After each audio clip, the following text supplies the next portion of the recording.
sagrado no livro de Oséias. Vamos fazer uma leitura inicial do profeta Oséias, no capítulo 6.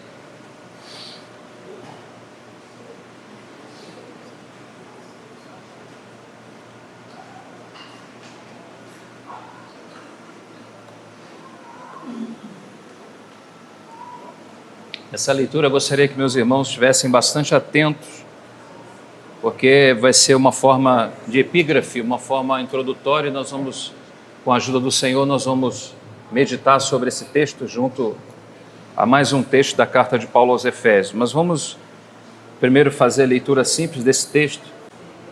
Oséias capítulo 6, versículo 1 diz: Vinde e tornemos para o Senhor, porque Ele nos despedaçou e nos sarará, fez a ferida e a ligará. Depois de 2 dias nos revigorará. Ao 3º dia, aleluia, nos levantará e viveremos diante dele. Conheçamos e prossigamos em conhecer o Senhor. Como a alva, a sua vinda é certa, como nós acabamos de cantar.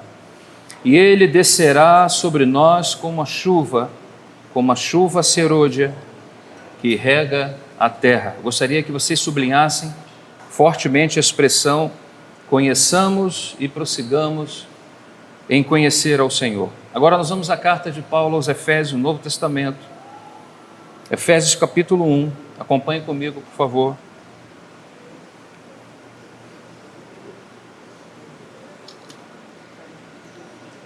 Efésios capítulo 1.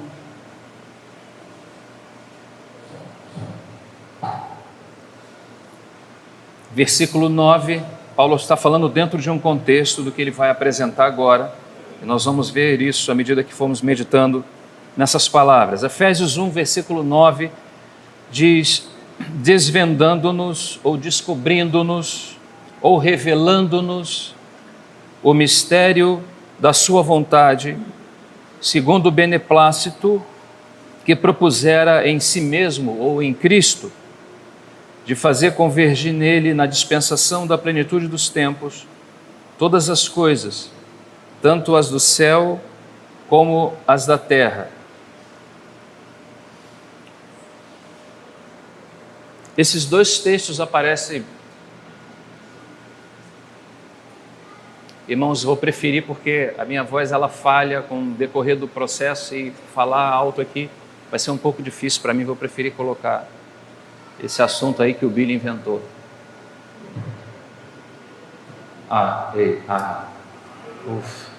Graças ao Senhor, já podemos descansar. Eu prefiro daquela maneira, daquela outra. Glórias ao Senhor. Então o texto que nós acabamos de ler, o texto de Oséias, é um texto profético. A primeira parte do texto ele convida o povo, está num contexto ainda do Antigo Testamento do povo de Israel, e ele está convidando as Escrituras, que são devidamente inspiradas pelo Espírito Santo, há um convite ao povo do Senhor a ir após ele. Vinde e tornemos para o Senhor. Existem os pontos chaves nessa passagem, e nós queremos passar por esses pontos, para depois irmos buscar o sentido desse texto, que está ligado a Efésios capítulo 1. Os pontos chaves, ele diz na parte ainda A do verso: depois de 2 dias nos revigorará, e ao 3º dia nos levantará. E aí ele começa a nos falar da obra de Cristo, a partir daqueles que se voltam para o Senhor. E a obra de Cristo, de revigorar, de restaurar, de levantar o morto, de levantar o abatido. E aí ele completa com esse processo maravilhoso da obra, que é o 3º dia, falando obviamente da morte do Cordeiro. É um texto não só canônico, mas também profético, apontando para o Cordeiro no Novo Testamento, e que naqueles 3 dias que ele teve no seio da terra, quando ele se levanta, Paulo vai interpretar isso para a gente, para dizer que nós também, como nosso irmão nos lembrava ontem, pela fé, fomos ressuscitados juntamente com Ele, pelo poder de Deus, e assim como morremos com Cristo, como descreve Paulo na carta aos Romanos, nós também ressuscitamos com Ele em novidade de vida. Então esse terceiro dia, ele é um terceiro dia altamente representativo, não só para Deus, mas para a história de toda a humanidade. É um divisor de água em toda a humanidade. Agora, você vai observar que foi Ele que foi às partes mais baixas da terra, para de lá poder nos resgatar. Num primeiro momento, num aspecto mais essencial da obra de Deus, isso está ligado apenas ao Filho de Deus. Mas num segundo momento, nós vamos observar que nós levantamos também juntamente com Ele, e levantamos-nos em novidade de vida. Agora somos uma nova criação em Cristo Jesus. Bendito seja o Senhor. Porém, o processo não termina, porque no processo salvífico, como nós temos lembrado algumas vezes em alguns lugares a alguns irmãos, a salvação ela é muito mais ampla do que a vida eterna. A vida eterna é o fato de crer na pessoa do Filho de Deus, como o próprio Senhor Jesus declara em João capítulo 17. A vida eterna é essa, que creem a Ti só como o único Deus verdadeiro e a Jesus Cristo a quem enviaste. Então, quando o Espírito Santo abre os olhos do nosso entendimento para vermos quem Ele é, e no momento em que vemos quem Ele é, conseguimos agora contemplar nossa própria miséria e debilidade e fraqueza diante de um Deus tão grande, e os nossos próprios pecados. O texto sagrado diz que somos convencidos do pecado, da justiça e do juízo. Quando isso acontece pela obra do Espírito Santo, essa bendita pessoa, essa maravilhosa pessoa, não é?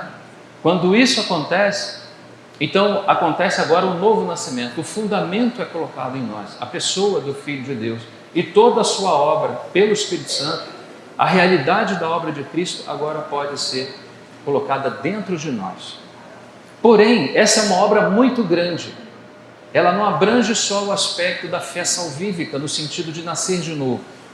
Por isso que lemos o primeiro texto de Oséias, quando diz: conheçamos e prossigamos em conhecer o Senhor. Irmãos, para que você tenha uma ideia daquilo que eu estou tentando dizer de forma introdutória, esse texto é um dos textos que, no meu entendimento, ele vai entrar à eternidade. Porque esse conhecimento já começou no princípio, no fundamento da fé, quando recebemos os primeiros rudimentos, né? Para não se dizer essencialmente o primeiro rudimento da fé cristã. Mas sobre esse fundamento, Paulo diz que está sendo edificado pelo próprio Cristo, em parceria da Trindade, obviamente. O Pai trabalha, o Espírito trabalha, o Filho trabalha. Está sendo construído um grande edifício. O propósito de Deus, ele não termina no fundamento que ele lança sobre a vida humana. O propósito de Deus é que esse homem cresça até a maturidade e a glória, porque Deus quer ser glorificado na sua nova criação. Então, quando ele diz conheçamos e prossigamos em conhecer o Senhor, ele está falando algo muito profundo para nós. Ele está dizendo que esse conhecimento nunca cessará. Em toda a eternidade, esse conhecimento que veio a você e a mim um dia, quando nós conhecemos o Senhor, fizemos aquele primeiro contato, não é? E nascemos de novo, fomos batizados em Cristo, no corpo, começamos a nos reunir, agora somos filhos de Deus, que maravilha, não é? Mas o assunto do conhecimento não é só o conhecimento inicial, mas o conhecimento que prossegue. Até quando? Até terminarmos essa era? Não. Esse conhecimento nunca termina. Irmãos, existe algo tão tremendo que nós não temos como prescrutar. Nós como que arranhamos o espelho da água. Não conseguimos prescrutar.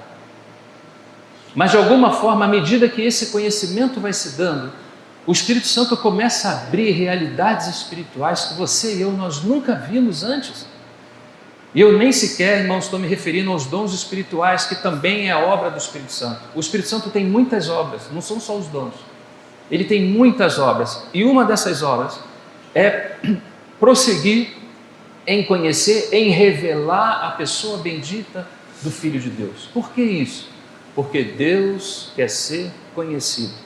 Deus é aquilo que Ele se revela exatamente como Ele é, e na medida que Ele está se revelando, Ele também está se dando a sua nova criação.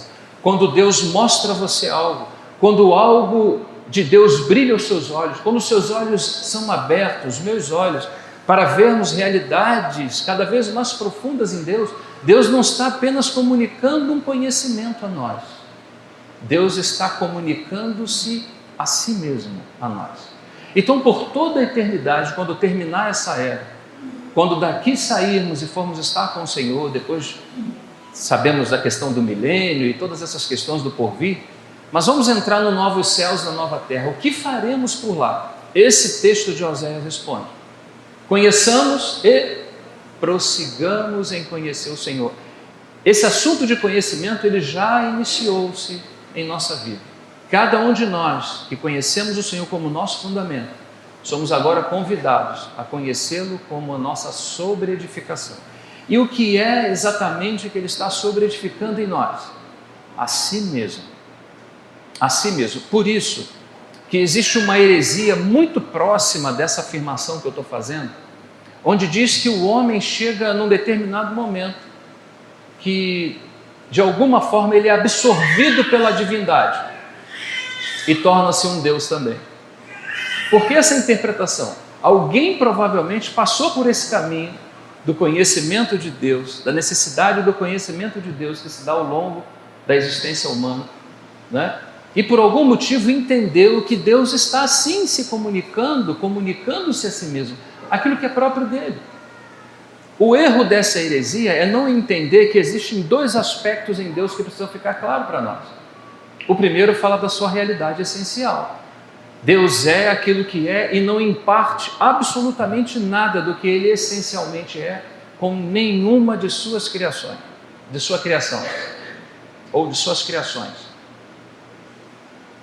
Deus pode estar em todos os lugares ao mesmo tempo, sim ou não? Sim. Deus é o Todo-Poderoso, sim ou não? Sim. E é o maior conhecedor de todas as coisas, sim ou não? Esse é o nosso Deus. Essas três características, elas estão baseadas na essencialidade de Deus, na forma de Deus, né? Na sua forma mais essencial, por assim dizer. Assim como Ele é Deus, porque é constituído de divindade, assim nós somos humanos, porque somos constituídos de humanidade. Ele agora tem uma segunda natureza também, né? como é chamado de teoantrópico, porque não é só teo, não é só Deus, mas também agora é homem, porque assumiu uma segunda natureza para fazer esse trabalho por nós, para poder vir até nós. Ele precisou vir até nós e ele teve que esvaziar-se por completo. Porque uma coisa é você subir até Deus, outra coisa é Deus vir até o homem, são coisas muito diferentes, né?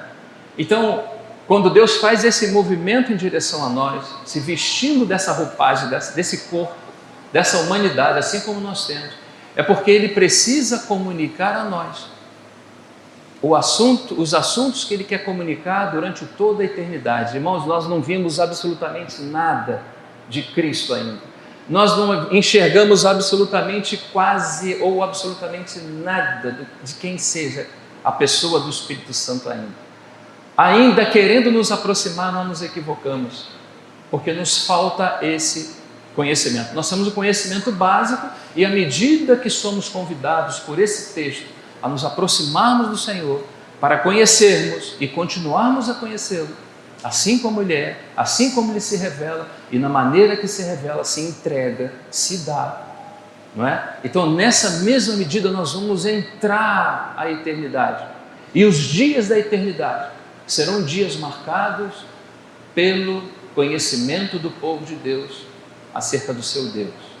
Lá diz o texto em Apocalipse que não haverá nenhuma outra coisa, apenas Deus e o seu povo e Deus. Nós continuaremos o conhecendo, e assim como Ele é, Ele vai se revelando pouco a pouco a cada um de nós.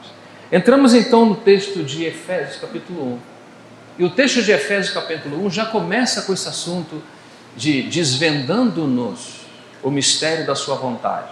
Observe isso, irmão, como a questão do conhecimento de Deus é algo tão necessário. Quando ele fala desvendando-nos, Quem é a primeira pessoa que passa a sua mente, que passa a sua memória da Trindade? Qual é a primeira pessoa que passa a sua cabeça? Desvendando-nos, o Espírito Santo. O Filho está aqui, mas aqui é o Espírito Santo, é obra do Espírito Santo, a revelação do Filho, não é?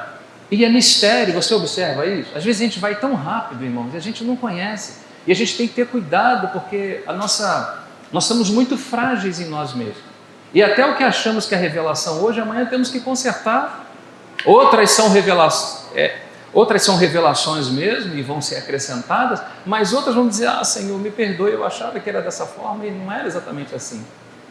Por quê? Porque a obra do Espírito Santo é uma obra ininterrupta, uma obra contínua, em que Ele está empenhado em fazer uma coisa, e nós como filhos, nós precisamos seguir juntos com Ele, nesse conhecimento.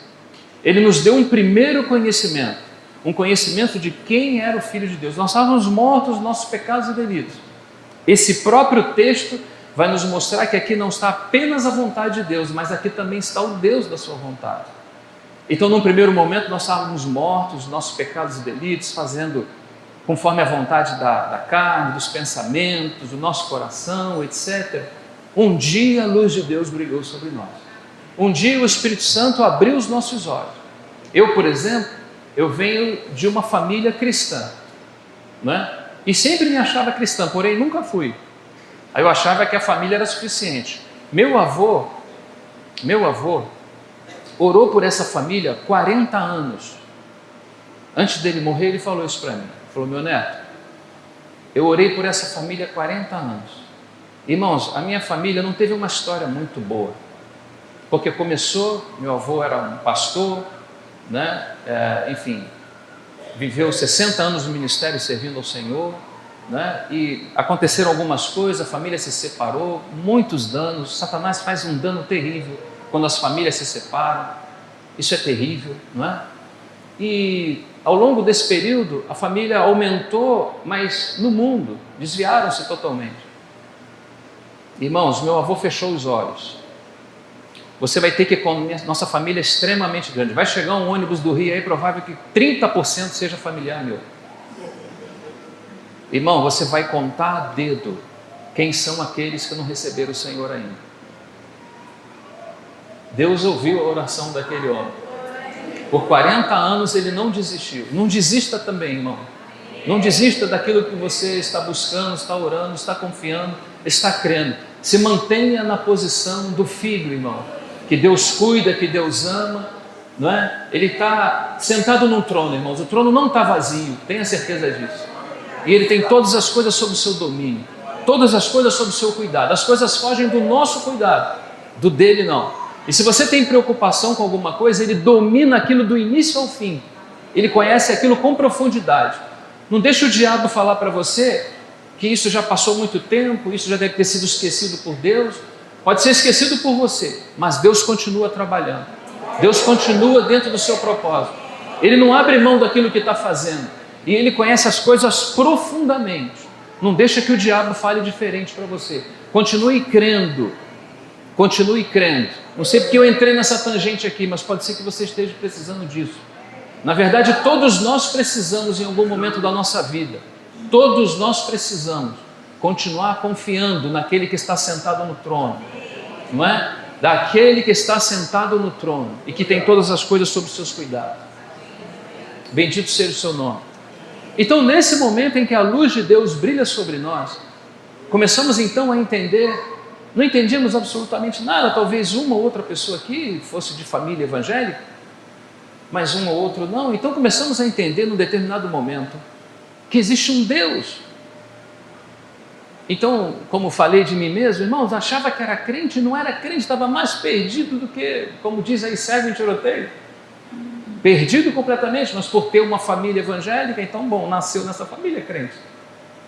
Mas um dia, quando a luz do Senhor brilha sobre nós então vamos ter uma visão que é maravilhosa, que existe um Deus nos céus, que existe um Pai, que existe alguém que nos ama, que existe alguém que entregou sua vida por nós, alguém que se preocupou, alguém que se voltou para nós, Alguém que não enviou o anjo Gabriel, porque o anjo Gabriel não tinha absolutamente nada a ver com isso.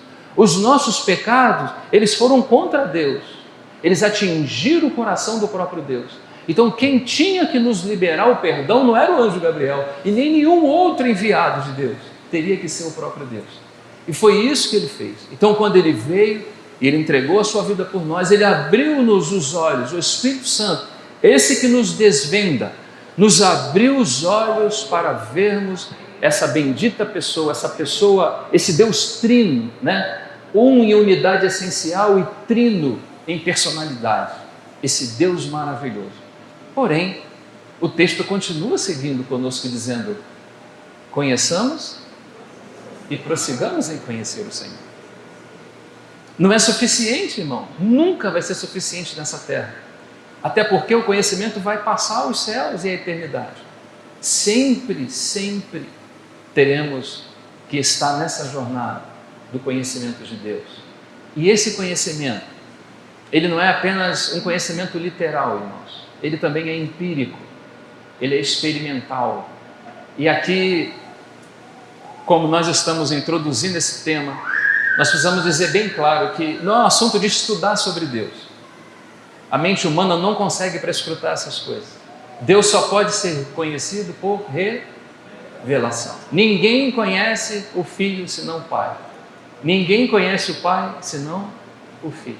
Não há conhecimento humano, nem mesmo espiritual das regiões celestiais, nenhum tipo de conhecimento na terra ou fora dela pode prescrutar essas profundezas do conhecimento de quem Deus é. Então, num primeiro momento, nós o conhecemos como nosso Senhor, não é? Aquele que deu a sua vida por nós, o nosso Pai. Estamos conhecendo, alguns de nós, né? Porque às vezes a gente fala assim, já conhecemos como nosso Pai. Quem conhece a Deus aí como seu Pai? Levanta a mão. Deixa eu ver quantos tem. Você vê que são poucos? Ah, tem bastante, né? Mas será se conhecemos mesmo, irmão? Você sabe o que é um pai? A gente está cheio de acusação na mente, irmão. Estamos achando que as coisas são assim. Muitas vezes estamos ouvindo mentiras do diabo na nossa mente, dizendo que já não há mais esperança. Você perdeu a paternidade, irmão? Não, não perdemos a paternidade. Deus continua sendo o nosso Pai. Mas você consegue observar que esse conhecimento de paternidade é algo que vai se dando. Ele não acontece num único momento. Nós temos dificuldade, porque para a gente acreditar nas coisas, nós precisamos de alguma forma tangê-las, tocá-las, vê-las. Nós temos essa dificuldade. Então, como nós muitas vezes não conseguimos ter esse nível de percepção, então obviamente achamos que acho que Deus foi cuidar lá do Adeildo de Macaé, me deixou sozinho aqui em São Pedro. O Senhor deve estar com fulano, porque fulano tem tantos problemas. Eu não tenho tantos problemas assim, não, irmão. Deus cuida de todos os seus filhos, absolutamente Deus cuida de todos os seus filhos, porque Deus é Pai. E como diz a própria Escritura, se nós sendo maus sabemos dar boas coisas aos nossos filhos, quanto mais o quê? O vosso Pai que está no céu. Então, recebemos da parte do Espírito Santo esse conhecimento do nosso Deus, do nosso Salvador. E agora começamos a tocar, parece que também Ele é o meu Salvador, é o meu Pai. Parece que também Ele é o meu amigo, parece que também Ele é aquele que cuida de mim. E aí nós começamos a enumerar uma série de coisas, e isso se dá à medida que vamos conhecendo-o. E agora você vai entender, não agora, vamos ratificar isso. Você começa a entender o porquê da necessidade de nós comungarmos com a pessoa bendita do Espírito Santo. Porque é Ele que conhece as profundezas de Deus e a nós as revela. A mera mente humana, quando tenta se aproximar dessas realidades espirituais, elas falham, porque elas não têm o conhecimento, não têm o instrumento adequado para lidar com Deus, que não se mostra dessa forma. Deus é revelado na pessoa do seu Filho, porque somente o Filho conhece o Pai, somente o Pai conhece o Filho.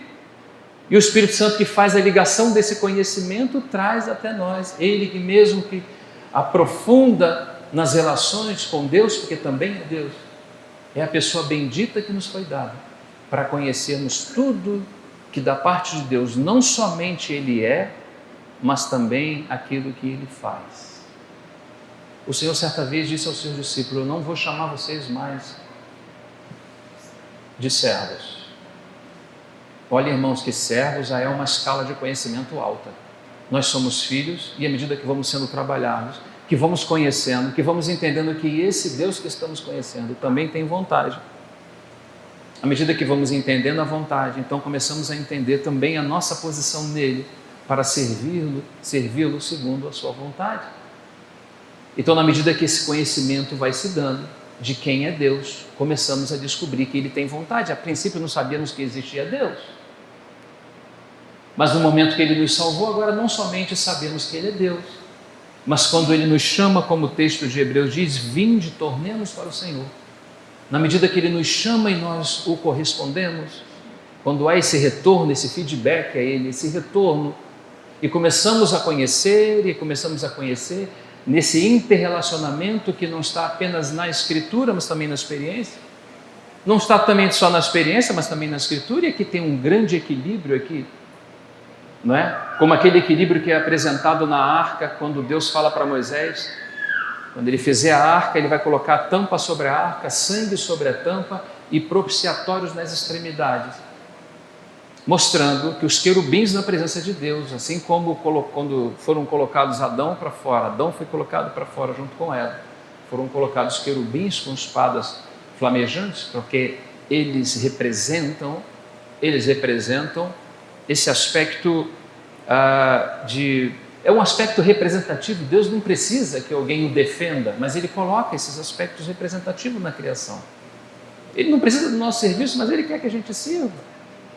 Então os querubins são colocados, inclusive na entrada do tabernáculo, eles estão bordados, eles não permitem que ninguém possa entrar à presença de Deus, a não ser pelo sangue. E o Senhor fala a Moisés que Ele falaria entre os querubins, porque os querubins representam a extremidade da arca, a arca representa a Cristo, e os querubins estão nas extremidades. Deus não fala nas extremidades, Ele falou que falaria debaixo das asas do querubim, sobre o sangue, sobre o propiciatório. É nesse lugar de graça, nesse lugar de equilíbrio onde Deus fala. E essa experiência de conhecer e prosseguir o Senhor passa por esse equilíbrio. Se você tentar conhecer a Deus de maneira inapropriada, o inimigo pode tirar proveito disso, mas bendito seja o Senhor, que o Espírito continua revelando-nos, desvendando-nos o mistério da sua vontade, né? E em relação a esse conhecimento, quando você se depara diante das Sagradas Escrituras, você começa a ouvir a boca de Deus, Deus falando pelas Sagradas Escrituras, não é? Mas como nosso irmão lembrava ontem, é possível sim, parafraseando obviamente com outras palavras, mas plenamente em acordo com o nosso irmão, é exatamente isso que acontece. A gente às vezes ou pende para um lado, ou pende para o outro, ou a gente quer ter apenas experiência com Deus, ou a gente vai estudar sobre Deus na Bíblia. Irmão, é possível você chegar a essa reunião e você não encontrar Deus, porque Deus está no seu espírito. Existe algo que nós precisamos entender. Ele busca os verdadeiros adoradores. E quem são eles? Os que o adoram em espírito e em verdade. Isso não está falando apenas de verbalizar palavras, isso não é apenas louvor, porque senão nós deixaríamos de ser adoradores assim que deixasse esse ambiente. Quando ele diz que busca os verdadeiros adoradores que adoram o Espírito, está falando de uma posição contínua que cada um de nós podemos viver e desfrutar. A presença de Deus em todo instante, a todo momento. A presença de Deus ela não é só desfrutável nos momentos de reunião, também nos momentos de reunião. Mas um adorador é alguém que anda na presença de Deus, é alguém que conhece, prossegue em conhecer, e na medida que ele conhece, ele se enche. E quanto mais ele se enche, mais ele quer ser cheio. E quanto mais ele é cheio, mais ainda ele quer. Então ele não vai esperar uma reunião domingo, é muito tempo para ele. Entende como os nossos olhos precisam ser abertos? Como o Senhor precisa desvendar essas questões para nós? Paulo fala em Romanos 1:9, ele fala: Deus a quem sirvo em meu espírito. E agora não é só adoração, o serviço também tem que ser em espírito, porque Deus vive, habita e mora no nosso espírito. Claro que também vai entrando nas esferas da nossa alma, à medida que esse conhecimento vai se dando cada vez mais profundo sobre quem Ele é.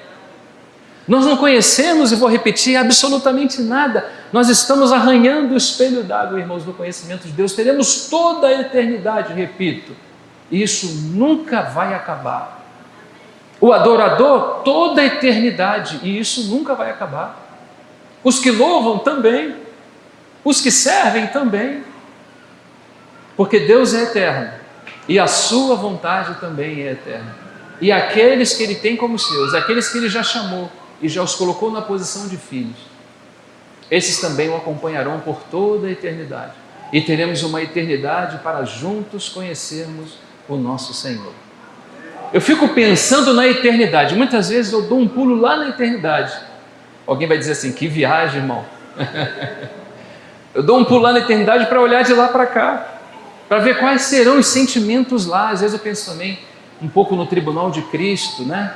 Que é uma realidade bíblica.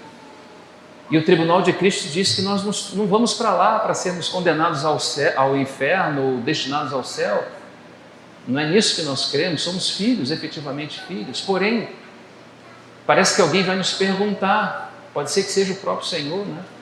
O que nós fizemos desse fundamento que nós recebemos aqui, né? O que fizemos daquilo que nos foi dado na pessoa do seu Filho? O que fizemos com o nosso tempo? Não é? Porque esse tempo que nós temos aqui é o tempo que Deus nos deu para conhecê-lo. Não existe nada mais sublime na vida cristã, irmão, do que conhecer e prosseguir em conhecer o Senhor. As minhas palavras, elas vão tocar a superfície, irmão. Eu não posso fazer nada além disso. Só o Espírito, só o Santo Espírito de Deus, que prescruta as profundezas de Deus e as revela, é que pode fazer esse trabalho no nosso coração. Sabe aqueles nossos sonhos, aquelas visões futuristas que nós temos?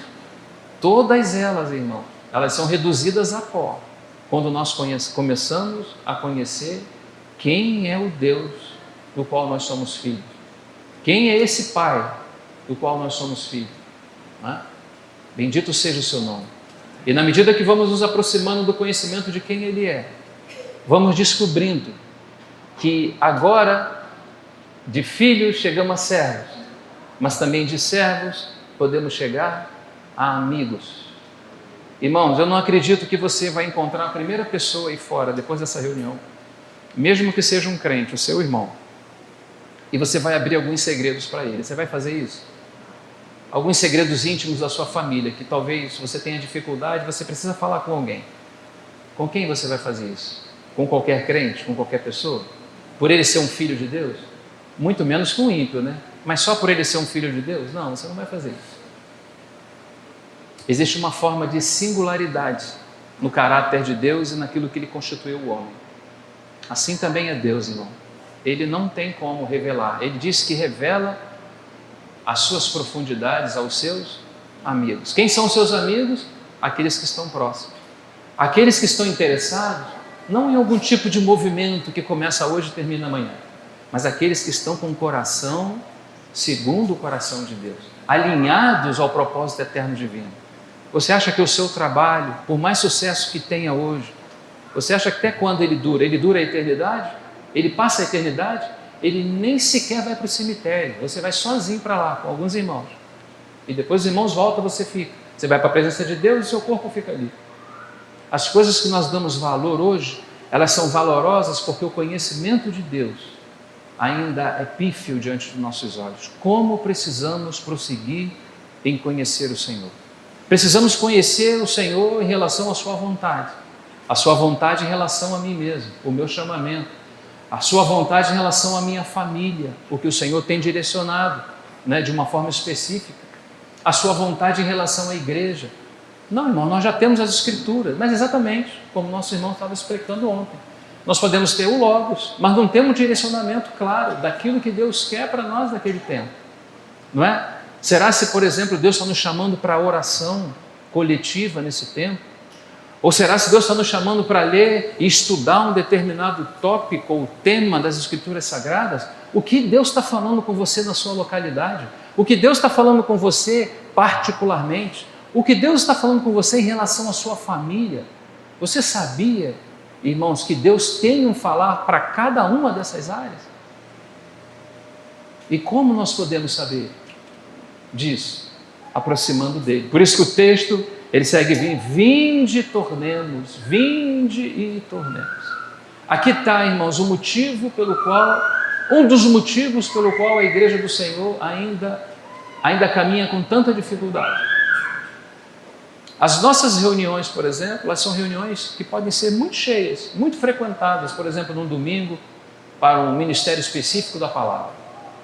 Não é? Somente quando você tem um irmão de fora, muitos irmãos, tá? Bem, não há nenhum problema nisso. Quando nós marcamos as nossas reuniões de oração, irmãos, uma das reuniões que deveria regular os olhos e o caminhar da igreja, né? É porque é diante do Senhor, nos derramando, procurando conhecer diante dele a sua vontade. São uma das reuniões mais fracas que nós encontramos.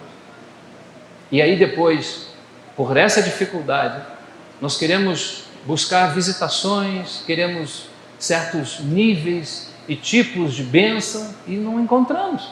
Alguma coisa está equivocada. O texto diz, vinde, voltemo-nos para ele. Irmão, toda a bênção, toda a dádiva, todo o dom perfeito que desce do Pai das luzes, nós fomos colocados em tudo isso. A única coisa que o Espírito Santo está fazendo é nos desvendando, é nos mostrando as riquezas que nós recebemos em Cristo, as riquezas da nossa salvação, as riquezas da sobreedificação. Então vamos deixar dessa forma para que a gente possa passar em frente. O primeiro nível de conhecimento, como Paulo fala aqui, desvendando-nos o mistério da sua vontade. Não só a vontade de Deus é misteriosa, Deus também o é. Num primeiro momento começamos a conhecê-lo, num segundo momento começamos a conhecer a sua vontade, porque Deus começa a se revelar para aqueles que se aproximam dele. Irmão, irmã querida, falando por mim que sou esse microfone, se quisermos a Deus apenas para o nosso bem-estar, apenas para aquelas coisas boas que nós julgamos boas, como um carrinho de supermercado, que a gente vai na gôndola e coloca o que quer e o que não quer a gente deixa na gôndola. Irmãos, esse não é o nosso Deus, esse não é o teu Deus. O teu Deus é aquele que está preparando uma noiva de coturno. Ele está preparando uma noiva de botas, de coturno. Você sabe o que é um coturno? Um coturno é aquela bota militar. Deus, ao mesmo tempo que está adornando a noiva, Ele está preparando-a para a guerra, para a batalha. Existem duras batalhas e guerras nessa vida. Guerra contra você mesmo, não é? Guerra contra a carne. Quantas e quantas guerras. O Senhor venceu todas elas. Absolutamente todas elas foram vencidas na cruz de Cristo. E agora o Espírito Santo, Ele deseja nos comunicar essa vitória o tempo todo. O tempo todo Ele quer nos comunicar essa vitória. O problema é que às vezes eu quero outras vitórias. E aí a gente fica como dando voltas ao monte e parece que a vida cristã não avança. Mas no momento em que a gente ora por aquilo que está dentro da vontade divina, imediatamente é startado. Observa isso. Ore, por exemplo, imagina isso, vamos orar, por exemplo, para que o Senhor nos dê um fervor cada dia mais. O que Ele vai fazer? É muito provável que eu faça. Oremos, por exemplo, para que tenhamos famílias restauradas para Deus. O que Ele vai fazer? Muito provavelmente é o que Ele vai fazer, porque é o que Ele quer fazer. O que Ele provavelmente não quer fazer são cumprimentos de sonhos que não estão no seu propósito. O seu propósito é muito maior do que o nosso, e o que Ele estabeleceu é para o nosso máximo benefício. O seu e o meu propósito nunca vai substituir, em termos de qualidade, o dele, irmão. Hoje, quando nós observamos, por exemplo, os nossos filhos, acho que é o sonho de todo ser humano natural, mas eu estou falando com filhos de Deus, não só com seres humanos, mas com filhos de Deus. Quem gostaria de ter o seu filho como um médico, como um advogado, como um escritor, como um artista, etc, etc, etc. Mas, irmão, a maior nação do planeta, economicamente falando, ainda é os Estados Unidos. E o maior estado e o maior poder que se encontra naquela nação, do poder executivo, é representado na pessoa do seu presidente. Atualmente o Biden. Não é isso? Não é exatamente isso? Ele está sendo representado. Não, o Trump entra depois. O Biden ainda é. Ele é o maior representante do poder executivo da maior nação do mundo. Preste atenção. Você, como um servo de Deus, é maior do que ele.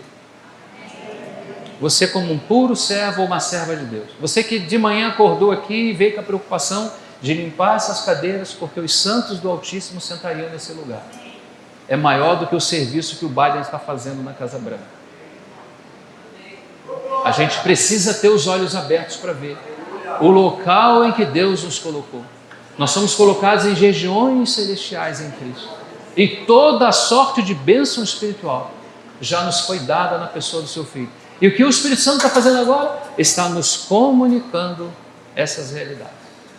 Irmão, onde é que você quer chegar? Num ponto em que vamos chegar agora. Na segunda parte, na parte B desse texto de Efésios capítulo 1, versículo 9, vamos ver que ele vai utilizar 3 palavras agora que são extremamente necessárias nós lermos nesse instante. Acompanhe comigo, por favor. Desvendando-nos o mistério da sua vontade. Já lemos então essas 2 principais colunas de necessidade de conhecimento. Conhecimento de Deus que gera conhecimento da sua vontade. Não tem como conhecer a vontade de Deus se não conhece o Deus da sua vontade. À medida que formos passando, nós vamos vendo que essa vontade, ou que esse relacionamento, ou que esse conhecimento, melhor dizendo, ele é relacional. Na medida que nos relacionamos, é na medida que vamos conhecendo. Mas vamos seguir nesse texto para avançarmos nas considerações.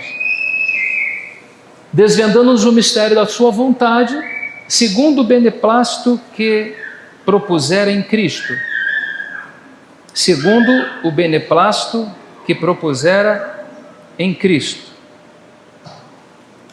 Eu fiz uma anotação aqui, e a anotação, às vezes, para você ter uma ideia, eu fiz algumas anotações durante 3 meses para esse encontro, meditando diante do Senhor, procurando entender a vontade do Senhor para esse tempo. E absolutamente em 2 dias, eu não estou usando absolutamente nada daquilo, parece que o Senhor quer falar algo diferente, eu quero seguir o Espírito aqui. E ainda falando da vontade divina, quando esse assunto da vontade de Deus foi exposto na história da igreja, muitos tentaram argumentar, dar resposta a essa pergunta. Se eu perguntar esse auditório para vocês desse auditório, o que é a vontade divina, é muito provável que muitos irmãos vão falar muitas coisas. O texto em si que nós estamos lendo, ele já estabelece que a vontade de Deus, nesse texto, muito claramente, é o mistério da vontade divina, é fazer com que todas as coisas na plenitude dos tempos sejam convergidas em Cristo. Porém, essa é uma palavra geral, só que você precisa descer essas escadas e entrar nos pormenores, porque Deus tem uma maneira de fazer isso, de fazer com que tudo convirja para Ele. Mas na tentativa da igreja dar resposta a essa pergunta na sua história, surgiram muitos movimentos. Não é? Muitos movimentos foram surgindo de pessoas sérias, de homens sérios, de homens de Deus sérios. Não é? Então, por exemplo, vocês já ouviram falar, por exemplo, da chamada teologia do pacto, né? Ou da aliança, também é chamado de aliancismo. E o aliancismo ele pode ser tanto progressivo como pode ser clássico. Uma linha paralela que segue esse entendimento, mas paralelamente, já tem um outro nível de interpretação, que fala do dispensacionalismo, por exemplo, que tem como o pai mais próximo John Nelson Darby. E o dispensacionalismo clássico, que é o dispensacionalismo da forma mais basal, e o progressivo, que mescla algumas coisas com a teoria ou a teologia do pacto. Aí você fala, poxa, irmão, vim para o encontro só para ouvir que Jesus era bom, e esse irmão já começa a falar de creme de cabelo. Esses nomes estranhos, essas coisas esquisitas, mas isso faz parte da nossa história, irmão. E não só faz parte da nossa história, isso foi o motivo de muitas divisões na história da igreja. Porque existe um problema histórico estabelecido da igreja em toda a sua história. A teologia histórica tem um problema que ninguém resolve, irmão. E é porque Deus chamou homens e mulheres frágeis, E por isso a gente tem esse problema. Qual é o problema? A dificuldade, a gente tem muita facilidade em polarização, mas nós temos dificuldade em convergência. Convergir para nós é uma coisa muito difícil. Pensar junto com o outro, isso é extremamente difícil. E isso é parte efetiva do propósito de Deus. Você vê o primeiro casal, irmão, sendo chamados para andarem juntos. O testemunho de Deus é um testemunho coletivo. Mas para haver um testemunho coletivo, alguém tem que pensar com alguém. Alguém tem que dizer sim, pelo menos até a página 2. E na medida que vai amadurecendo, que vai crescendo, vai dizer assim, olha, nós somos filhos, nós não entendemos ainda. Paulo falou, até que cheguemos. Nós não chegamos a lugar nenhum. Então o que vamos fazer? Vamos caminhar. O Senhor, o Espírito continua trabalhando. E na medida que Ele vai trabalhando, Ele vai nos esclarecendo. E vamos sendo esclarecidos juntos. O que nós fazemos na história? Nós nos polarizamos. Teologia para lá, teologia para cá, Paulo para lá, Paulo para cá. Verdades importantíssimas naquilo que é chamado do aliancismo clássico, mas também verdades profundas dentro do dispensacionalismo, mas são coisas distintas, não conseguem andar juntas. E aqui está um grande desafio para nós. A falta de conhecer a Deus e conhecer os seus propósitos nos leva a esses níveis de polarização. Por exemplo, você tem eu fiz umas notas aqui, você tem, por exemplo, no aliancismo, um irmão chamado N.T. Wright, que é um dos mais profundos, atuais comentaristas do Novo Testamento. Ele tem uma posição dentro do aliancismo. John Nelson Darby, que vocês já ouviram muito, por exemplo, uma linha dele, que tem Macintosh, por exemplo, aquelas 5 coleções dos 5 primeiros livros da Bíblia, que a maioria de vocês já leram, né? Já é uma linha diferente de dispensacionalismo. E como fazer para juntar essas coisas? Homens de Deus aqui, então, o que é que o Senhor está falando? Qual é a vontade divina? São as alianças? Não, são as promessas. Não são promessas, são os ministérios. Não são os ministérios, são os dons. Não são os dons. Irmãos, nós conseguimos separar coisas que Deus nunca separou. A mesa que nos foi posta para que houvesse um equilíbrio no corpo, e a gente chama isso é chamado em medicina de homeostase. Já ouviu falar da homeostase? Você chega machucado no hospital, você corre para lá, e quando você chega lá, você está todo quebrado. Você não, alguém aí que se machucou? Né? Melhor, né, dele? E você chega todo machucado, eles não vão encostar em você. Eles vão colocar você em equilíbrio. Entende? A tua pressão, eles querem saber os sinais vitais, tudo como você está funcionando. Porque eles precisam colocar você em equilíbrio. E a igreja do tempo que nós estamos vivendo é uma igreja que precisa se alimentar de tudo aquilo que o Espírito Santo dá a ela, para que ela tenha ou para que ela possa ter uma vida equilibrada. Se não receber tudo que o Senhor dá, agora temos que ter a proeza, não é? De estarmos fechados a tudo que não é de Deus e abertos completamente a tudo que é. Porque dizer que temos que receber para sermos equilibrados, podemos receber coisas que Deus não está dando.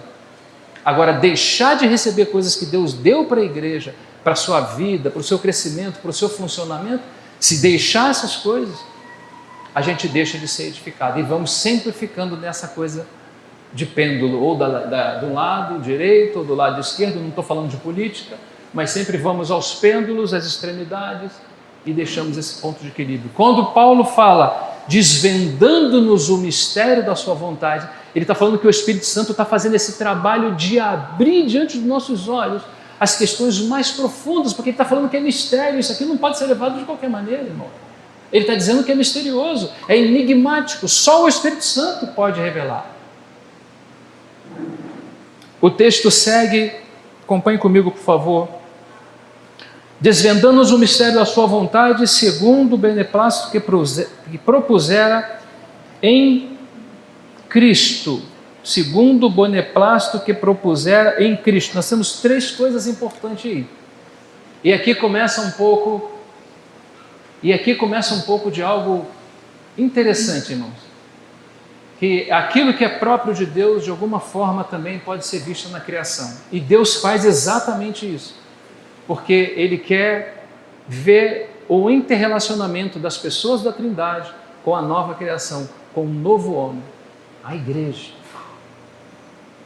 3 palavras aparecem aqui que estão em Deus: beneplácito, vontade e propusere. Propusere está relacionado aos processos mentais que passam, né, pela mente, que são desenvolvidos pela mente, não agora a mente humana, mas a própria mente divina. Ele propõe a partir dos processos intelectuais dele mesmo.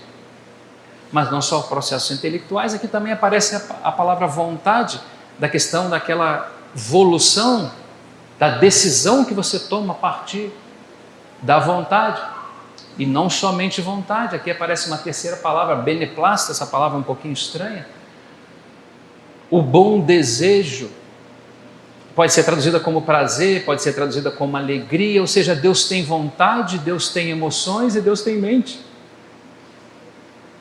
E agora começamos a entender por que Ele nos fez. Façamos o homem à nossa imagem, porque Ele faz-nos a sua imagem, irmãos, e porque Ele tem as mesmas características que também nós temos. Nós somos criados pelo Deus que tem específicas ou certas características que também são vistas em nós. Você vê que a alma humana tem exatamente isso, tem mente, tem vontade e tem emoção. E como funciona isso em Deus? A partir da maneira como Ele vê o futuro desde o passado, porque Deus não está preso a nenhum espaço nem tempo, é o nosso Deus eterno. Então, na medida que Ele pensa, quando começa a pensar, começa a ver uma satisfação no seu coração. E por essa satisfação e por essa alegria, Ele começa a tomar algumas decisões.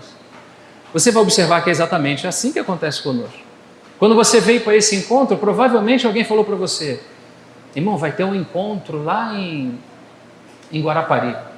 Quando você ouviu essa informação, ela entra pelos processos mentais, né? Ou seja, pela audição ou pela visão, se você viu a inscrição.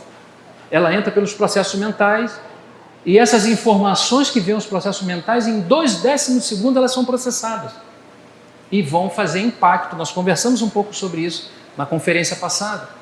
E elas vão fazer impacto nos nossos sentimentos. Por isso que quando falaram assim: olha, vai ter outro encontro lá na Tamás, eu falo: eu estou lá dentro, eu vou. Logo te veio uma alegria. Sim, eu não acredito que você esteja triste por ter vindo aqui. Sim ou não? Tiveram alguns acontecimentos na estrada, né, Paulo? E também os irmãos do Rio, graças a Deus, estão chegando, já estão aí. Mas certamente vocês vieram porque vocês pensaram: isso vai ser muito bom. Então os pensamentos, eles geram esse sentimento. E aí você, por vontade, toma a decisão.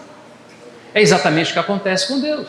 A pequena diferença que ocorre aqui é que quando Deus pensa, os seus sentimentos são atingidos. Só que esses sentimentos não são sentimentos tão comuns como o nosso. No centro desse sentimento do seu próprio coração está o seu filho. Então, quando ele pensa, ele sente, mas quando ele sente, é o seu próprio filho. Então, o olhar sobre o seu filho é um olhar de amor eterno, de sentimento eterno, porque sempre os seus propósitos estiveram ligados intimamente ao seu coração. A mente de Deus está ligada ao coração de Deus. Por isso que nós estamos falando aqui são coisas da eternidade. Nós vamos para a eternidade com um Deus que tem certas características que também imputou a nós, para que houvesse esse nível de correspondência entre o Deus vivo e a nova criação. Então, quando Deus propõe, a partir dos seus processos mentais de entendimento desde a eternidade, a sabedoria eterna gerada, por exemplo, o Filho é a sabedoria de Deus, e foi gerada quando? Ela foi gerada no autoconhecimento de Deus. Deus conhece a si mesmo. Você está vendo? Deus conhece a si mesmo e gera de si uma imagem.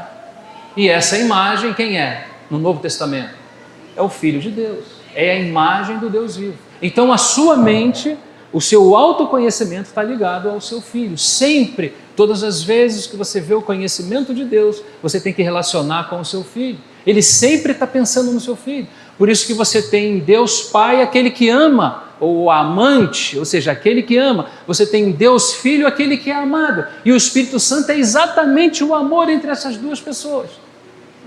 Agora, quando ele diz: e o amor de Deus foi derramado em vossos corações pelo Espírito Santo, o que ele está dizendo? Ele está dizendo que o mesmo amor, a mesma natureza, não a mesma intensidade, porque em Deus, o Pai e o Filho, existe um amor que vai para a eternidade. Mas a mesma natureza de amor que está entre o Pai e o Filho é derramada nos nossos corações quando o Espírito Santo vem habitar em nós. Então não é qualquer amor que está em nós depositado, não é qualquer propósito que existe em nós. O propósito de Deus ao nos dar o Espírito Santo é para nos fazer ver coisas que nós nunca vimos antes, perceber sentimentos que nós nunca tivemos antes. Sabe por que temos dificuldade em entender a igreja? Porque não prescrutamos as profundezas desse amor. Porque assim como o Filho está no coração do Pai, a igreja está no coração do Filho. E se a gente só consegue ver religião, a gente não vai tocar a realidade disso. Mas à medida que nos relacionamos nesse conhecimento de Cristo, à medida que o Espírito Santo se relaciona, nos chama para esse nível de relacionamento, sabe o que ele está fazendo, irmão? Ele está nos levando para um lugar. Esse lugar é o amor de Deus. Esse lugar é onde aquelas duas pessoas se relacionam. Lembra disso? O Pai ama o Filho e o Filho ama o Pai. E o Espírito é o amor entre as duas pessoas. Só que esse mesmo Espírito veio a nós e foi derramado em nossos corações. Mas quem foi derramado em nossos corações? O Espírito Santo. Aí você lembra dos dons. Claro, porque o Espírito Santo dá dons. Mas não é só dons. Ele é o amor de Deus, para que você sinta, para que você perceba o amor de uma maneira que você nunca percebeu antes. Só o Espírito Santo pode dar isso a você e a mim. Só o Espírito Santo pode nos fazer perceber esse amor tão profundo. Quando ele nos leva para o centro dessa relação entre o Pai e o Filho, nós tocamos esse amor. Agora nós tocamos o amor do Filho. E o amor do Filho é aquilo que está no coração do Filho. O que está no coração do Filho é a igreja. Por isso que assim como o Pai envia o Filho na sua cruz, depois de sangue e água após aquela lança, existe sangue para aniquilar tudo que é negativo no universo, e existe água para introduzir no novo. O novo nascimento parte do sofrimento e do sacrifício do nosso Senhor. Aí também saiu água, porque você sabe que o coração, que é um músculo, né, ele tem um líquido em volta, né, do pericárdio. Existe um líquido em volta que é muito parecido, um líquido transparente de proteção que é muito parecido à água. E muito provavelmente foi o que eles viram. Quando aquela lança tocou o seu lado, o sangue e a água desceram. O sangue que perdoa os nossos pecados. E a água que nos introduz o novo saiu do coração de Deus. A igreja ocupa esse lugar. Se você não enxergar Jesus como Ele é, nas suas relações trinitarianas com o seu Pai no Espírito, o seu amor profundo pelo seu Pai e o amor do Pai profundo pelo Filho, nós nunca iremos amar assim como Deus ama. Os nossos olhos precisam ser abertos para vermos o amor de Deus. E nós estamos falando apenas do amor dele. O Espírito Santo é esse Espírito de amor do Pai e do Filho que foi derramado em nossos corações. Uma das grandes características da igreja, irmãos, deve ser o amor de Deus. Uma grande característica de uma pessoa, de um homem, de uma mulher cheio do Espírito Santo, é que o amor transborda na vida dele. Não são as suas palavras, não é o que ele faz, é o que ele exala. O amor de Deus. Irmãos, bendito seja o Senhor, que o Espírito que foi derramado em nossos corações, ele trouxe o amor da Trindade para que pudéssemos viver esse amor entre nós, para que a graça de Deus, o amor de Deus e todas as consolações do Espírito Santo pudessem ser vividas entre nós. Bendito seja o seu nome. Então, você vai observar nesse comportamento em Deus o mesmo comportamento em que você vê também no homem. Então nós conversamos sobre isso na vez passada. Passa-se pelos processos mentais. Eu falava aos irmãos, sabe por quê? Que você, quando vê um filme de terror, eu sei que aqui ninguém vê filme de terror, eu tenho certeza absoluta. Mas quando você vê um filme de terror, você não sente a presença do Espírito Santo. Sim ou não? Sim. Muitos já viram. Por que você não sente a presença do Espírito Santo? Porque aquilo que vem na sua mente é o que vai impactar os seus sentimentos. Se o que colocamos sobre a nossa mente, sobre o nosso olhar, são coisas más, e a palavra diz, não colocarei coisas más diante dos meus olhos. O que temos que colocar diante dos nossos olhos? Então, quando colocamos coisas más diante dos olhos, isso causa um impacto em nós. Por isso que você fica com medo depois que você vê o filme, que isso causa um impacto no sentimento. E é o que também vai causar impacto em decisões também. Então, temos que ser bastante cuidadosos em relação a isso. Eu queria mencionar um último ponto e aqui eu fecho. Depois continuamos esse entendimento, tem muita coisa ainda para avançarmos. Eu queria apenas concluir dizendo o seguinte: a mente de Deus, falei só sobre o amor de Deus, mas tem a questão do autoconhecimento, tem outra questão de comunhão, tem muitas questões em Deus que são dadas pelo Espírito Santo, unicamente pelo Espírito Santo, a fim de que o testemunho de Deus possa ser confirmado na nossa vida. As bênçãos de Deus, por exemplo, a comunhão, o que você acha que é a comunhão? Ela é uma bênção? Ok. Sabe quem é que traz a comunhão entre nós? Quem é? O Espírito Santo. A comunhão do Espírito Santo. Já ouviram falar disso? É o mesmo princípio. O Pai conhece o Filho e o Filho conhece o Pai, desde a eternidade. O que é isso? Comunhão. Em João 1,1 você tem esse texto. Quando fala que no princípio era o Verbo, ele usa uma expressão demonstrando que o Verbo e o Pai estão face a face. Quanto tempo, irmão? Durante toda a eternidade. Isso é amor, isso é o mais que? Comunhão. O Espírito Santo quem é? É a comunhão. A ligação desse olhar entre o Pai e o Filho é o Espírito Santo. Então essa comunhão que é vista em Deus, agora ela precisa descer até nós. Como é que ela desce? Pelo Espírito Santo. Então, como nós comungamos com o Espírito Santo, como nós vivemos uma vida voltada para Deus, essas características começam a ser vistas em nós. Então não é só uma questão, irmão, nós temos que orar, hein? Nós temos que orar. Não é só isso, envolve mais do que isso. Orar, porque orar fala de um caminho, né, que é aberto de comunhão com Deus. Nós temos que orar, sabe por quê? Porque tudo aquilo que nos foi dado em Deus, a partir da obra de Cristo, está dentro do Espírito. Então quando você toca o Espírito, você toca essas realidades. Quando a gente toca o Espírito, nós tocamos a verdade, nós tocamos a realidade espiritual daquilo que Deus nos concedeu em Cristo. Deixa eu te dar um exemplo. Quanto tempo você creu? Algum tempo, né? Sim ou não? Sim. Mas, irmão, a obra de Cristo foi feita há quase 2000 anos atrás, em média. Como é que você pode crer em algo tão distante, irmão? Será que não foi uma história, uma conversa que passaram por você? Sim ou não? Claro que não. Por que não? Quem lembra aqui da sua conversão, levante uma das suas mãos. Quem lembra? Olha, 6 irmãos lembram. Todos nós lembramos. Sabe por que a gente lembra, irmão? Por quê? Porque foi uma experiência de Deus. Foi uma experiência real. Irmão, o diabo pode fazer o que ele quiser, mas isso ele não arranca de você. Essa é uma experiência que está em você. O diabo não tem como tocar isso aí. Ele vai querer te mostrar o Jesus da nova era. Isso ele vai querer fazer. Ele vai querer te mostrar um outro caminho, um Jesus diferente. Mas esse que está em você jamais pode ser arrancado. Por isso que a salvação é eterna. Mas por que você tem essa certeza? Por causa do Espírito Santo.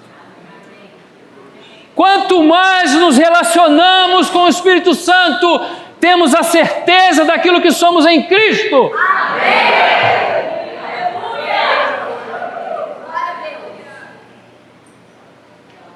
Como precisamos nos relacionar com essa bendita pessoa? O que Deus nos deu está em Cristo. Cristo está no Espírito. À medida que tocamos o Espírito, tocamos a realidade daquilo que Deus nos deu. Os nossos olhos são abertos. E aí faz um link com a mensagem do nosso irmão ontem. Os nossos olhos são abertos. A palavra de Deus é estendida diante dos nossos olhos. Nós olhamos a palavra, não é? Porque a fé vem pelo ouvir. E ouvir a palavra de Deus, e nós cremos. E quando cremos, o Senhor opera, tanto querer quanto efetuar. Bendito seja o seu nome. Nós vamos continuar, se o Senhor permitir, essa meditação amanhã, se assim o Senhor permitir. Vamos orar. Te agradecemos por esse tempo de oportunidade, Senhor. A graça do Senhor sempre esteve e sempre estará conosco, porque o Senhor tem planos, tem propósitos, e os seus propósitos nos incluem. Então nós pedimos, Senhor, abre os olhos do nosso entendimento, para que possamos ver o Senhor cada vez mais e melhor. Dá-nos um profundo desejo e amor pelas Escrituras Sagradas. E não somente isso, não queremos estudá-las, queremos meditar. Queremos ouvir o que o Senhor tem a dizer para nós. Nos dá experiências nesses dias com a Tua Palavra. Encha o nosso coração de fé. Nós queremos crer. Nós não queremos retroceder. Nós queremos crer. Nós queremos avançar. Em nome de Jesus. Guarda os nossos corações nesses dias. Ainda te pedimos, guarda-nos nesse lugar. Acampa com os Teus anjos ao nosso redor. Senhor, muito obrigado por ter trazido os nossos irmãos em paz. Cuida das nossas crianças, dos nossos mais velhos. Cuida de nós nesse lugar. Tu és o nosso Deus, Tu és o nosso Pai. Tu és aquele que cuida de nós. Bendito seja o Seu nome para sempre. Em nome de Jesus. Amém. Obrigado.